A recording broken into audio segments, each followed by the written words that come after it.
They told me I was a disappointment, that I was the one who never lived up. At family dinners, my father would toast to Nathan's promotions, my mother would brag about their latest charity gala, and when it came to me, they'd skip over me like I wasn't even in the room. No questions, no eye contact, just silence, like I was background noise. Then came the wedding I wasn't invited to, followed by a $52,000 invoice. Yes, they billed me for a wedding I never stepped foot in. Because in their eyes, my only value was financial, and even that, barely. For years, I swallowed it. I played the quiet daughter, the invisible sister. They thought I worked a desk job, something forgettable, something small. They didn't know I was running Black Ops across 3 continents. They didn't know I was the one who coordinated the raid that dismantled a human trafficking ring they'd only seen headlines about. They didn't care enough to ask. But all that changed at SeaTac Airport. When a man tried to drag me into a room without a badge, without a name, and whispered that Vale said I should walk away or be buried, I had a choice: shrink or stand. So I stood. I pulled out my badge. And the airport froze. TSA stopped mid-sentence. Security radios lit up. The entire checkpoint went dead silent. That's when they realized I wasn't who they thought I was. And maybe, for the first time, neither was I. My name is Claire Monroe. They called me a failure. They erased me from family photos, from holidays, from history. But I survived.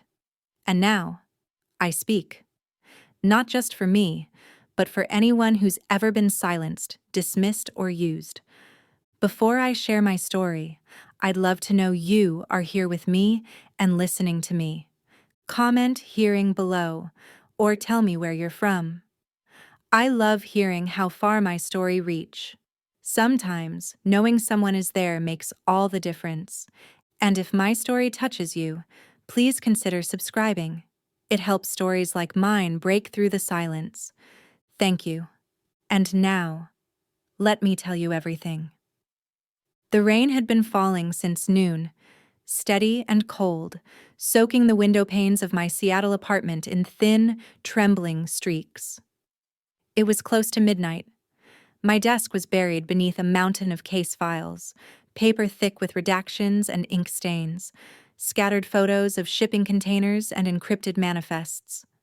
Somewhere beneath it all was a half-drunk cup of black coffee, gone cold hours ago.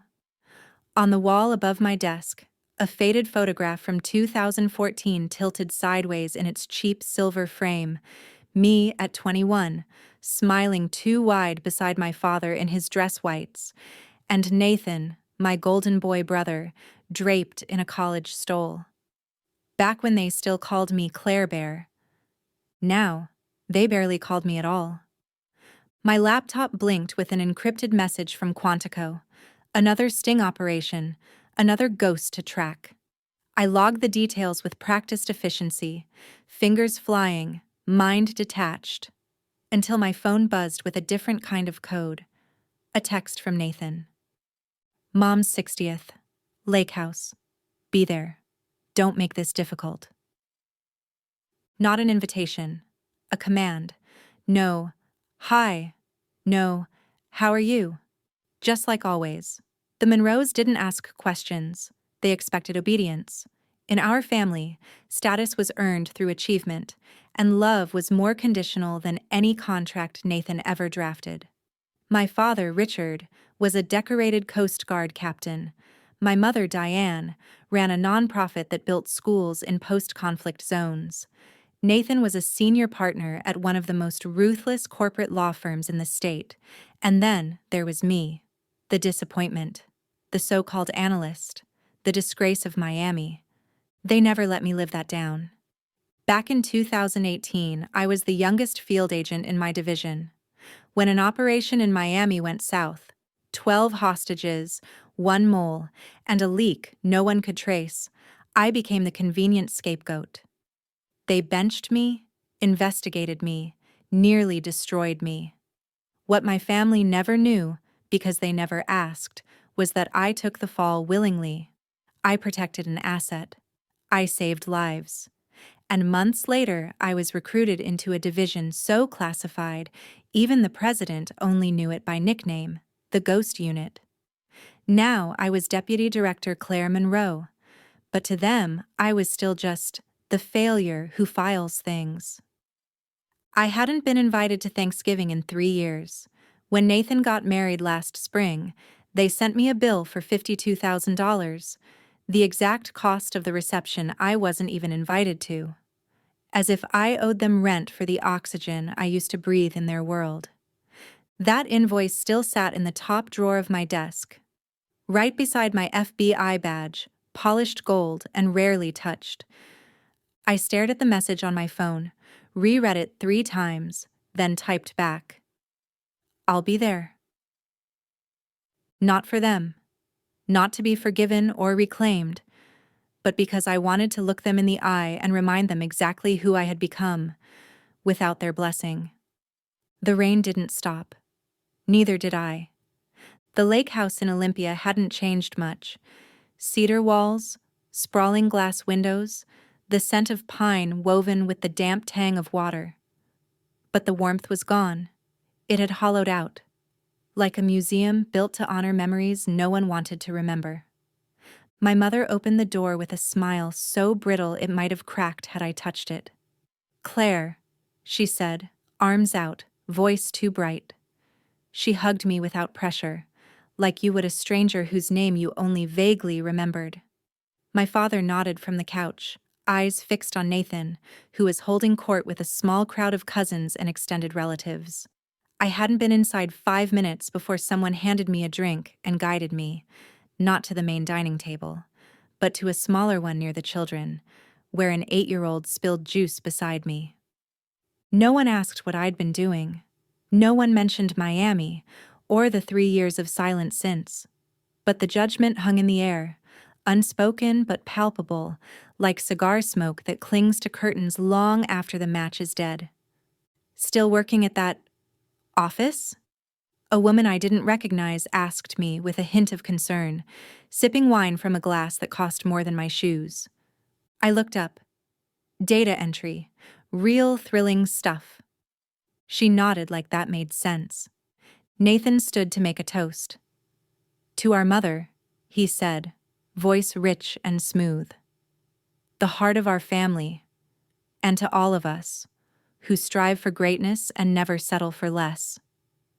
The words landed like a slap. I was neither celebrated nor acknowledged, not even as a shadow in his sentence.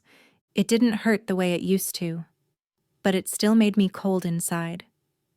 I watched Diane soak in the praise, eyes wet with pride.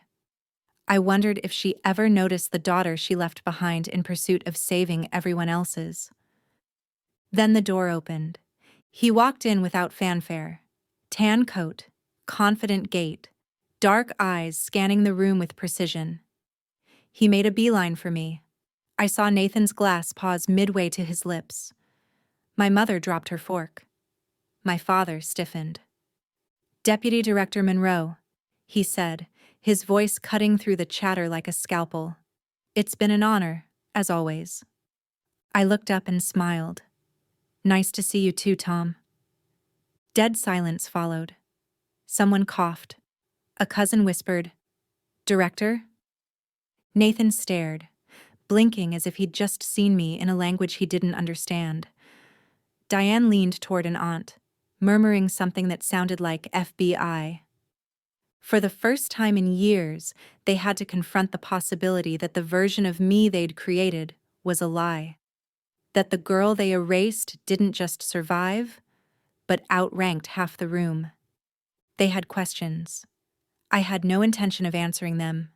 Not yet. Let the silence speak for me. The night after the party, I met Tom Keller at a worn-down parking structure near Tacoma's Port District.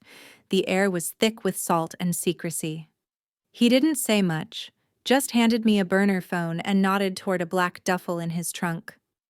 "We've got movement," he said. The phone glowed with a static interface, no contact list, No history. Just one app. A local clone running deep ping traces through PortSafe. PortSafe was our maritime backbone, tracking shipping containers, docking manifests, movement schedules across every major port from Long Beach to Boston. It wasn't just sensitive, it was critical infrastructure. Whoever accessed it had tapped into a live artery of national logistics. I scrolled through access logs, one ping after another, unauthorized entries, midnight spikes from unknown IPs, all triangulated back to Seattle, and more disturbingly, to Nathan's law firm. Not just the network, but a specific terminal, cleared by one user, Victor Langston. Langston had been Nathan's mentor, an uncomfortably slick corporate fixer with ties to overseas transport conglomerates. I'd met him once. Something about his voice had reminded me of diplomats who smiled while orchestrating coups. But the worst part wasn't Langston. It was a name buried inside one of the data packets. MV, a monogram, a ghost. Marcus Vale. My stomach turned cold. Marcus Vale had slipped through our fingers in Miami, responsible for over a dozen deaths in a multinational trafficking scheme, then vanished. He was the reason I got benched, the reason I got blamed. And now, he was back. This time with his fingers deep inside my own brother's professional network. "That's not the worst of it," Tom said, leaning against the hood of his car. "We found another layer. Internal surveillance. Your movements, schedules, travel itinerary to DC, leaked." "To who?" He paused. "Greg Holt." I clenched the burner phone tighter. Holt had once been a promising agent, well-decorated, articulate, until he started drinking with the wrong crowd, whispering about shortcuts, bribes, and power that couldn't be earned through bureaucracy. Now, apparently, he'd sold himself, and someone had paid to know exactly where I was going and when. "So this is bigger than Langston," I murmured. "Bigger than Vale." "It's systemic," Tom said, "and it's watching you." I stared out over the harbor, lights flickering across the water like faint Morse code. I could have sent everything to HQ right then. I could have triggered an internal investigation, written a 1,000-page memo, briefed my superiors. But I didn't. Something told me this web was more delicate than we thought, more entangled. So I made a choice. I stayed silent. I didn't report Langston. I didn't out Nathan. Instead, I watched. And I waited. Because sometimes, the only way to catch a liar is to let them keep talking. 2 days later, I walked into the lobby of Harrison and Langston LPL under the name Danielle Mercer, an old DOJ alias I'd buried years ago. My blazer was tailored, my badge ID flawless, and the fake client file under my arm was thick enough to look real. "Ms. Mercer, here to see Mr. Langston," I told the front desk. She scanned me once, buzzed the elevator. No questions asked. Nathan's firm looked exactly how I expected. Clean lines, frosted glass, enough marble to fund a small war. On the 12th floor, I found his office. His name engraved in brushed steel outside the door. Inside, it was full of old trophies, his debate team plaque, law school honors, framed articles about landmark settlements, and a photo on the shelf behind his desk, Nathan and Langston on a yacht, arms slung casually over each other's shoulders, drinks in hand. I opened a drawer beneath it and found a file stamped Logistics Offshore. Inside, shipping schedules with gaps in port verification, references to unsanctioned customs routes, and scrawled initials. M.V. The same ghost. Vale wasn't just brushing against Nathan's firm, he was embedded in it. This wasn't incidental. Nathan wasn't just caught in the crossfire. He'd been in the room. He'd looked the other way. He had helped it happen. The betrayal should have burned. But all I felt was cold clarity. I followed Nathan later that day, tailing his car in an unmarked bureau vehicle, keeping distance. He parked near a quiet riverside cafe where Langston joined him moments later. They spoke for 10 minutes, maybe less. Hushed tones and furtive glances. Langston passed him a black USB drive high. Across the table. Nathan pocketed it like it was a grenade. I watched the exchange through a long lens. Nathan's hands trembled as he accepted the drive. His posture was tight, nervous. He wasn't a mastermind, he was a pawn. Trapped, maybe, but still part of the game. That night, I called him. Told him we needed to talk. No excuses. We met off I-5 in a diner that reeked of frying oil and cigarette ghosts. The overhead fluorescents hummed like they were trying to warn us. I slid into the booth across from him, pulled out a file with redacted printouts and encrypted access logs from PortSafe. "You're in it," I said. "Langston's using your firm to move more than cargo. Weapons, narcotics, people. And you've signed off on every contract." Nathan stared at the manila folder. I didn't know it was that. I leaned in. "You didn't ask?" His voice cracked. "I thought it was logistics. Langston said it was low risk. Then he started threatening to ruin me, pull clients, leak things. He said if I stepped away, everything I built would burn. You let fear drive you straight into complicity." I didn't know how to stop it. I pulled a small black watch from my pocket. It looked ordinary, until you noticed the glint in the screen's corner. It was outfitted with a GPS beacon and live mic, linked to a secure ghost unit channel. "Wear this," I said. "If Langston or Vale gets near you, I'll know. If they try anything, we can intercept." He hesitated, then took it, slipped it onto his wrist like a man strapping on guilt. I exhaled slowly. "If you want out, Nathan, you have to start telling the truth." He looked down. "I just wanted to make Mom proud, without having to be the hero." I stood. "Then don't be a hero. Be a witness." Because sometimes survival doesn't come from being brave.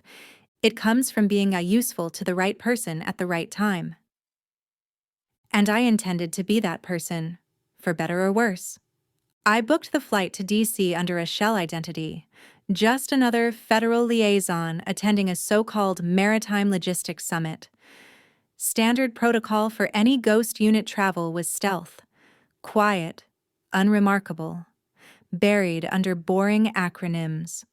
My badge and true credentials stayed locked away, just in case. But nothing about this felt standard anymore. Tom's voice buzzed through my secure line an hour before I left for SeaTac. "Greg Holt sold your itinerary," he said bluntly. "They know where you'll be, gate and all." Vale's name hung unspoken between us. Greg Holt wasn't just compromised. He was working for the very man I'd spent the last 7 years chasing. Vale had eyes on my movements, and this flight wasn't just risky. It was bait. "I'm not scrapping the trip," I told Tom. "If they want to come for me, let them try. I want them to show their hand." At the airport, I kept my face neutral, dressed like a government contractor who hated airports, which wasn't hard. I moved through the crowds with my backpack slung low, laptop ready to explain away, ticket preloaded. But TSA flagged me almost instantly. The agent stared at my ID for too long. Then a man stepped forward. Not TSA, not Homeland, no visible badge. His suit was too tailored, his posture too smooth. "Ms. Monroe," he said, voice flat. "Would you come with us?" I followed. No resistance. If I was going to spring this trap, I had to walk into it. They led me to a private inspection room, sterile, humming with fluorescent light.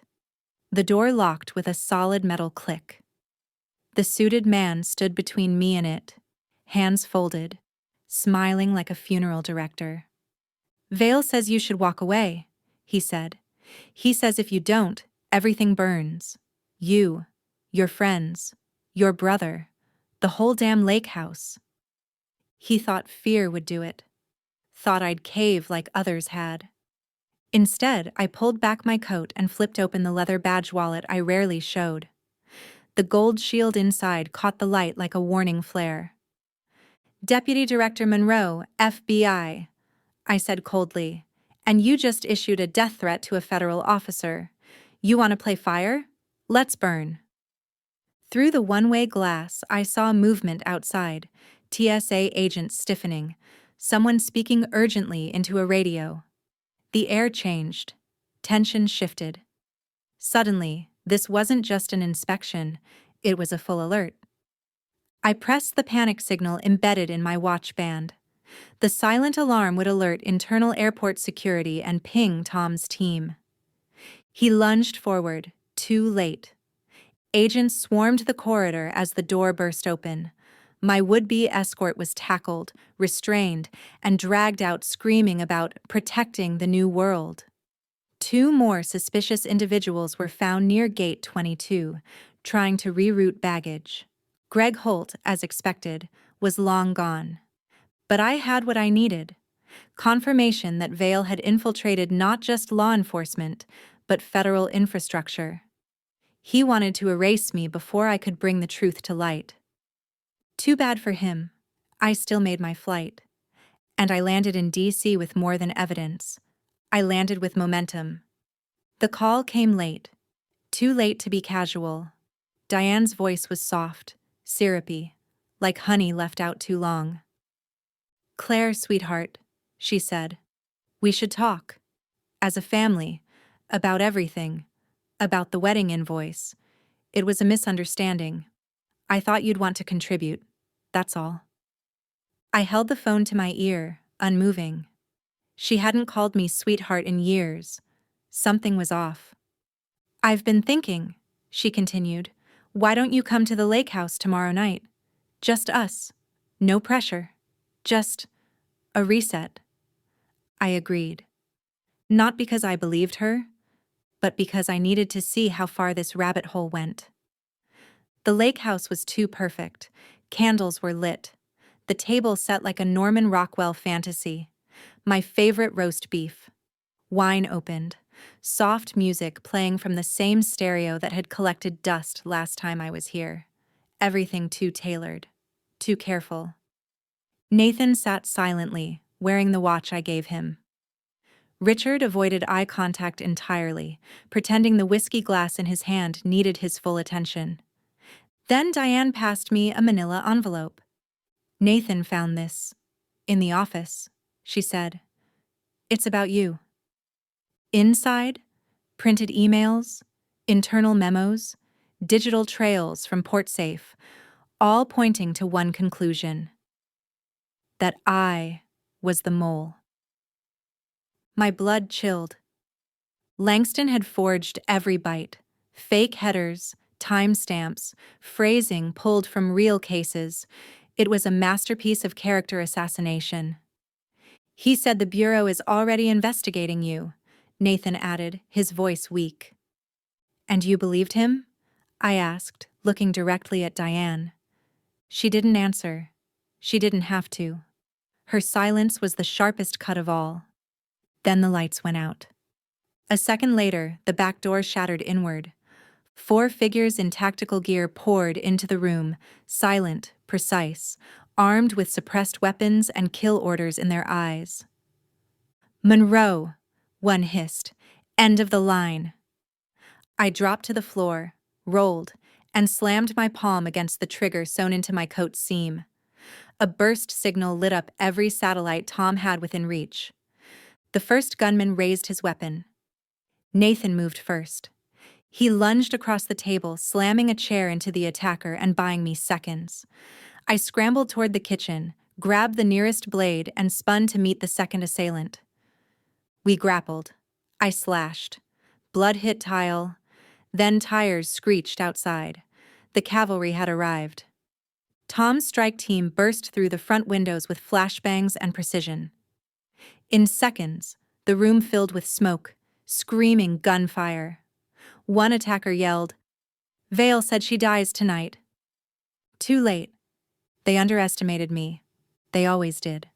As the final shooter went down, I leaned against the pantry, breath shallow, clothes bloodied, ears ringing. Diane sobbed in the corner. Richard stood frozen. Nathan, face cut, looked at me like I'd become something neither of them could recognize. But I wasn't unrecognizable. I was real. And for the first time, they had no choice but to see me. Because this wasn't just an attempt on my life. It was an attempt to erase every part of the truth I carried. And I had no intention of being erased. I thought it was over.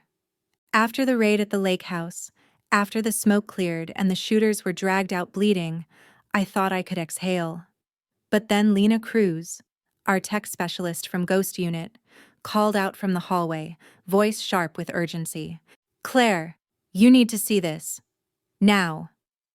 In the basement, tucked behind a false wall beneath the wine racks, sat a sealed steel case roughly the size of a suitcase, not marked, not obvious, not meant to be found. Lena ran her scanner across it and froze.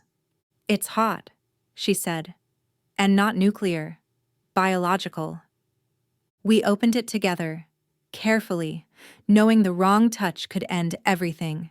Inside was a chemical dispersal device, sleek, military-grade, rigged with a receiver for remote activation or detonation via cellular signal.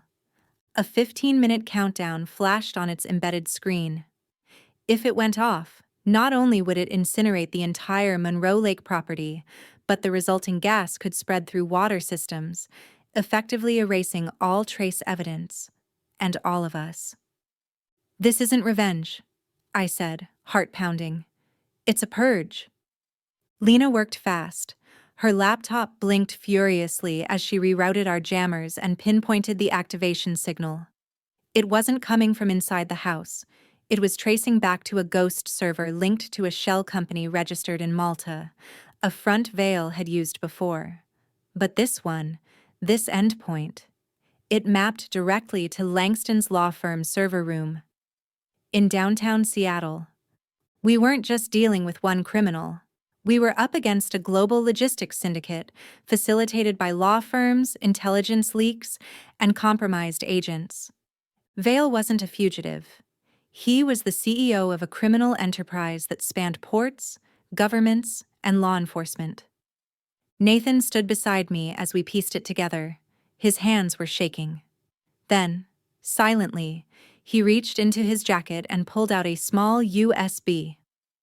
"I took it from Langston," he said, "right after the cafe. I didn't know what I was looking at, but I knew it was bad." We plugged it into Lena's system.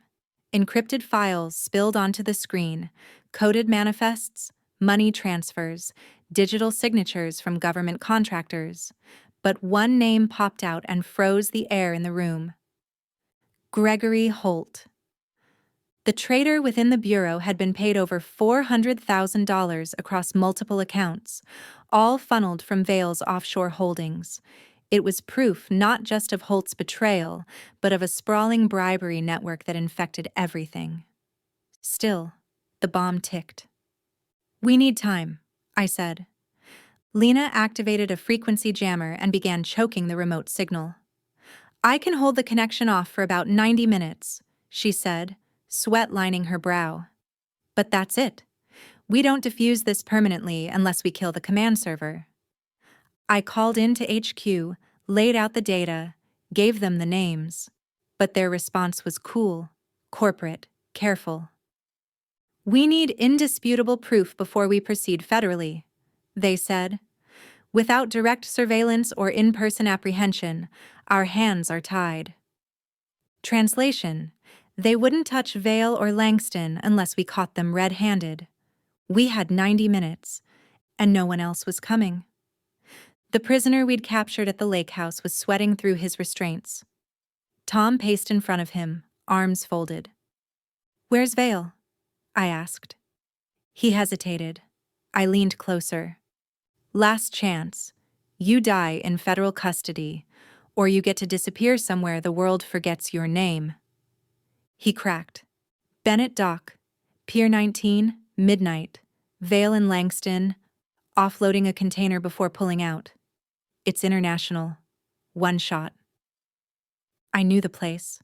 Smelled like salt and rust, surrounded by warehouses and rotten wood.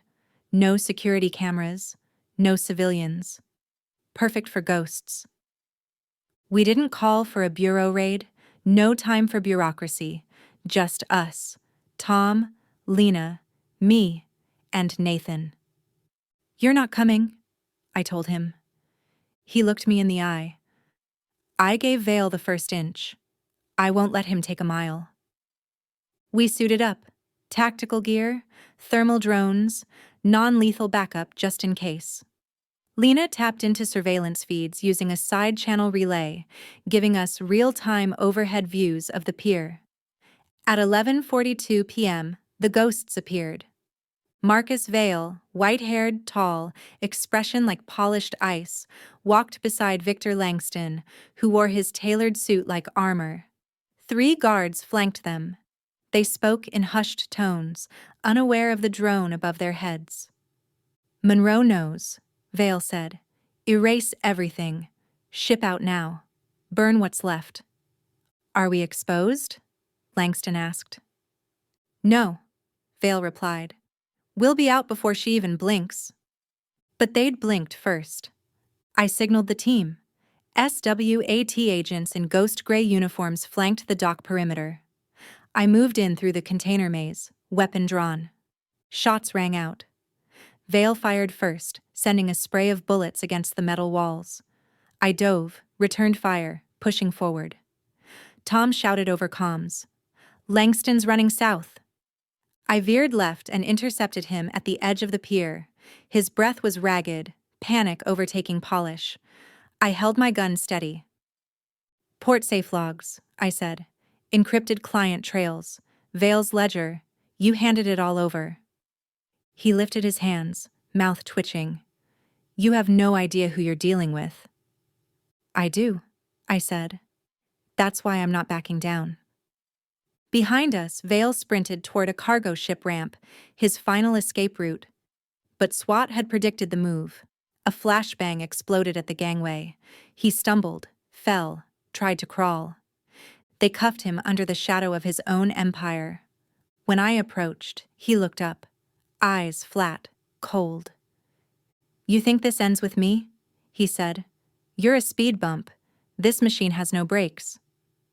I holstered my weapon and stepped closer. "I'm not a bump," I whispered. "I'm the one who dismantled the engine." By dawn, the encrypted drive had been uploaded to FBI servers. The data we collected was cross-referenced and confirmed. Every transaction, every name. The operation was no longer ghost level. It was federal. We submitted the files directly to the Senate Oversight Committee. Vale's syndicate wasn't just broken. It was exposed. And for the first time in years, I felt something I hadn't let myself feel. Light. And the faintest breath of justice. The hearing room in Washington, D.C. smelled like cold metal and old decisions. Fluorescent lights shone harshly against the polished wood, illuminating the faces of senators who had likely already made up their minds. The gallery was packed. Reporters, aides, security. The stakes were high, but the air was still. I walked in wearing black, tailored but simple. My FBI badge pinned beneath the lapel like a quiet declaration. This time, no aliases, no disguises, no tactical layers. Just me, Claire Monroe. I took my seat at the witness table. The microphone was angled too low, the chair a little too stiff. I adjusted nothing. Across the room, Diane sat beside Richard, their hands clasped so tightly her knuckles had turned white. Nathan was behind them, alone, head bowed, not from shame, but reverence. Senator Hayes leaned into his mic, His voice cut through the air like a razor. Deputy Director Monroe, why should this committee believe a word you say? You were nearly indicted in 2018 for a leak in Miami. You've operated in a unit with limited oversight, and until last month, your own whereabouts were classified. Why should we trust you now? I didn't blink. I'm not asking for trust, I said. I'm providing proof. Lena had prepped the files. I tapped the tablet and cast the first video, drone footage from the Port of Seattle, time-stamped and verified. Marcus Vale's voice echoed through the room. Monroe knows. Erase the files. Burn the ship. Then Langston caught on audio saying, "This container disappears tonight. The less we leave behind, the better." I shifted to port-safe logs. Encrypted entry attempts traced back to Langston's firm, cross-referenced with Greg Holt's unauthorized access, bribery ledgers, shell corporations, wire transfers, IP trails, everything. For 7 years, I had been painted as a shadow. Now I held the flashlight. A murmur ran through the room. The committee chair asked no further questions, but I wasn't done. This breach wasn't a one-off, I continued. It's systemic. Port Safe, along with several other national systems, is vulnerable by design. No oversight, no independent auditing. We need a civilian oversight board with rotating clearance. We need sunlight. That was my final play. Not revenge, not redemption. Reform. Senator Hayes spoke again, softer this time. Are you suggesting the Bureau failed to contain its own corruption? No, I said.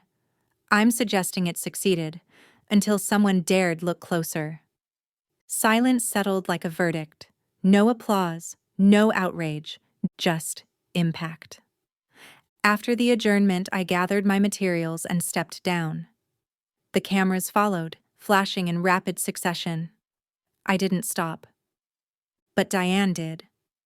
She approached me like she was walking through fog, unsure where it would end. And then she wrapped her arms around me in full view of the national press. Her voice cracked as she whispered, "I was wrong. I saw the daughter I wanted, not the one I had." Richard stepped forward. He didn't speak. Instead, he pressed something into my palm, his old Coast Guard badge, worn and burnished with time. "You outpaced us all," he said. "I just hope it's not too late to say I'm proud." Nathan didn't say anything. He didn't have to. He took my hand and held it. This time, it wasn't to hold me back. It was to walk forward beside me. Boise was quieter than I expected. The kind of quiet that doesn't feel like absence, but like permission. By spring 2025, I had officially stepped down from the Ghost Unit. No press release, no ceremony, just a sealed file and a signed clearance transfer.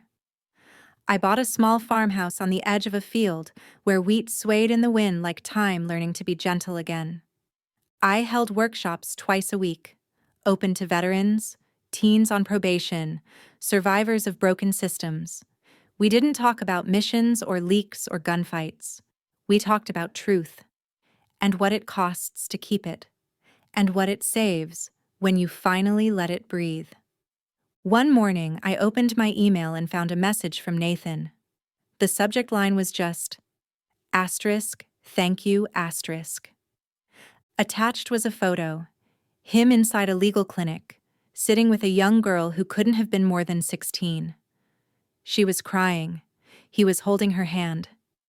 "She was trafficked through Port 17, his message read. "She thought she had no one.